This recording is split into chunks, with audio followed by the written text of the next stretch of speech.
apparatus and the Defense Intelligence Agency had identified 2 of the 3 cells involved in the 9/11 attacks, as well as alleged ringleader Mohammed Atta, over a year before the attacks.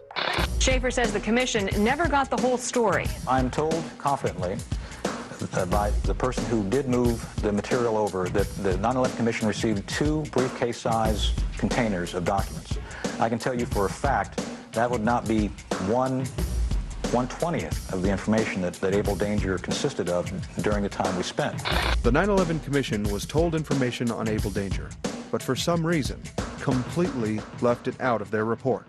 They never got the story on Able Danger. I can tell you right now emphatically the 9/11 Commission doesn't have a clue. Now they may say, well, we asked the Defense Department for this information. Well, that's just passing the buck. So what did Able Danger do with the information?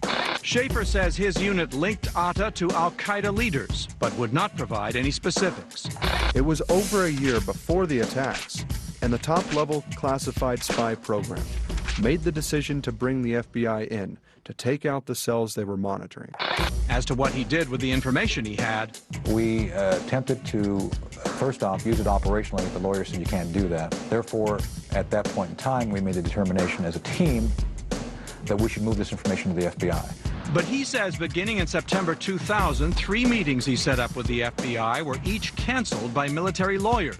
Able Danger was not monitoring random suspects, but specifically the cells involved in the future 9/11 attacks. Able Danger specifically could have arrested and entirely prevented the attacks themselves. And I'm quoting how I remember saying it. We found, as part of the data run, we found 2 of the 3 cells which conducted the 9/11 attacks, to include Atta. When Able Danger was called to the Senate investigations, the Pentagon attempted to prevent the sharing of the information and asked for secret closed-door hearings without the media present. Pentagon reportedly does not want the public to hear next week's Senate testimony about the former secret intelligence unit known as Able Danger. 2 congressional sources have told Fox News that the military's pressuring senators to move the hearings behind closed doors. But we're told the chairman of the Senate Judiciary Committee, Senator Arlen Specter, wants to keep the hearings open. People who claim they used to work with the Able Danger unit say that unit identified as threats 4 of the September 11th hijackers a full year before the attacks. I assigned the same core team of analysts that worked the JCAG project. And along with Dr. Eileen Pricer as the analytical lead, 4 of us conducted data mining analysis on the al-Qaeda terrorist network coordinated with SOCOM and other organizations throughout that time. In the months that followed, we were able to collect an immense amount of data for analysis that allowed us to map al-Qaeda as a worldwide threat with a surprisingly significant presence within the United States. Weldon, a Republican congressman, was the individual who called for the investigation, which he believed was the most important story in our nation related to 9/11, which was the fact that this specific group tried to stop the attacks, but were not allowed to. This was potentially the biggest scandal in our nation's history since Iran-Contra, and very few news outlets seemed to cover this detail.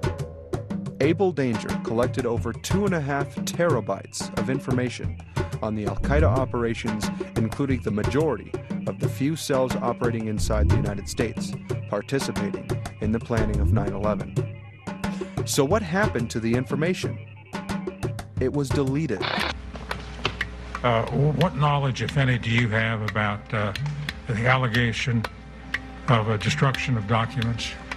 The allegation of destruction of documents is correct. I'm the one who deleted all the documentation that we had gathered at the IDC. And you deleted the data? Yes, sir. What kind of information was deleted? Everything that we had. Well, what was the essential substance of it?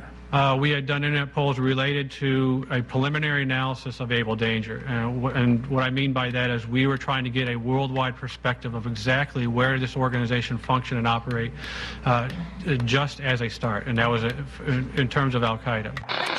The majority of the members involved in the military program were ordered to stay silent or face consequences.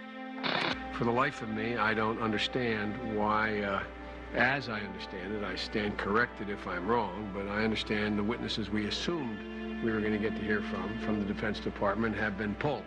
They may be or may not be in the room, but have been instructed that they cannot testify. They were gagged. Only one member spoke at the Senate investigation.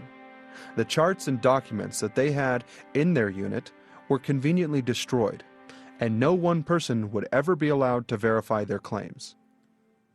And the individual who deleted the information was also asked if he too could verify that what he deleted confirmed that the unit had identified Muhammad Atta, specifically as a terrorist in the United States planning an attack for Al-Qaeda. Are you in a position to evaluate the credibility of Captain Philpott, Colonel Schaefer, Mr. Westphal, Ms. Preisler, Mr. J.D. Smith, as to their credibility when they say they saw Muhammad Atta on a chart? Yes, sir. I believe them implicitly from the time that I'd worked with all of them, and everyone you had mentioned was part and I had contact with during this time. So how were the members who went public dealt with by their superiors? A Pennsylvania congressman says there's a smear campaign going on inside the Pentagon, and he wants the defense chief to get to the bottom of it. Republican Congressman Curt Weldon says Pentagon officials are trying to ruin one of their own who's gone public about a top-secret military intel unit. This is the unit called Able Danger that claims to have ID'd the top 9/11 hijacker a full year before the attacks. Catherine Herridge in the Fox Report live from our Washington newsroom. Catherine. Republican Congressman Curt Weldon is calling for a new probe into what he describes as a witch hunt by defense officials against a member of Able Danger, the secret military intelligence team that claims to have identified lead hijacker Muhammad Atta 1 year before the attacks.